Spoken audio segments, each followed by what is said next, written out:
Sir வேறு கிளினிக்கில் இந்த டெஸ்ட் நாங்கள் எடுத்திருக்கோம். உங்கள் ஃபுட் இசிஜி மாதிரி இல்லை, அந்த டெஸ்ட் எடுத்திருக்கோம். நீங்கள் பார்ப்பீங்களான்னா கண்டிப்பாக பார்ப்பேங்க. ஆனால் என்னோட ஸ்பெக் என்னென்னா அந்த எல்லா டெஸ்ட்டும் இருந்தால் தான் நான் எவாலுவேட் பண்ண முடியும். ஏன்னா ஒரு டெஸ்ட் இன்னொரு டெஸ்ட்டோட இன்டர் ரிலேட்டட். இது நானாக கண்டுபிடிச்ச டெஸ்ட் கிடையாதுங்க. இது வேர்ல்டு வைட் அப்ரூவ்டான டெஸ்ட். இந்த மிஷின்ஸோ இந்த ரிசல்ட்ஸோ எல்லாமே வேர்ல்டு வைட் ரெகக்னைஸ்டான ஒரு ஃபார்மெட். அது அப்படி இருக்கும்போது அதை 100% பண்ணால் மட்டும்தான் அது எஃபிஷியண்ட்டாக இருக்கும். தலைவாழை எல்லாம் சாப்பாடு போடணும்னு சொல்கிறாங்க கல்யாண வீட்டில்.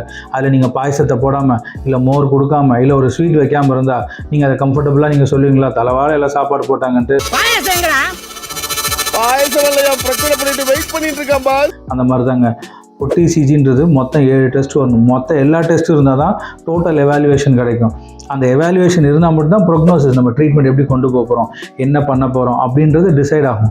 அது தெரியாமல் நீங்கள் ஒரு டெஸ்ட்டை மட்டும் வச்சுன்னா அதை கமெண்ட் பண்ணுவேன் நான், ஆமாங்க இல்லை டிஃப்ரென்ஸ் இருக்குது, பட் இதை வச்சு நம்ம ஒரு இம்ப்ரூவ்மெண்ட் காட்ட முடியுமானா அதுக்கு கனெக்டிவான டெஸ்ட் அதில் இல்லைன்னா என்னால் ஹெல்ப் பண்ண முடியாது. ஃபுல் டெஸ்ட் இருந்தால் எஃபிஷியண்ட்டாக பண்ண முடியும் அப்படின்றத என்னோட பாயிண்ட் அது. ஸோ யாருக்காவது ஃபுட் இசிஜி வேணும் அப்படின்னா டிஸ்பிளேல தெரிய வாட்ஸ்அப் நம்பருக்கு மெசேஜ் பண்ணுங்கள். எங்களோட மயிலாப்பூர் டீம் வந்து உங்களுக்கு டேக் ஓவர் பண்ணி உங்களுக்கு கோஆர்டினேட் பண்ணி கொடுப்பாங்க, உங்களுக்கு கைட் பண்ணுவாங்க.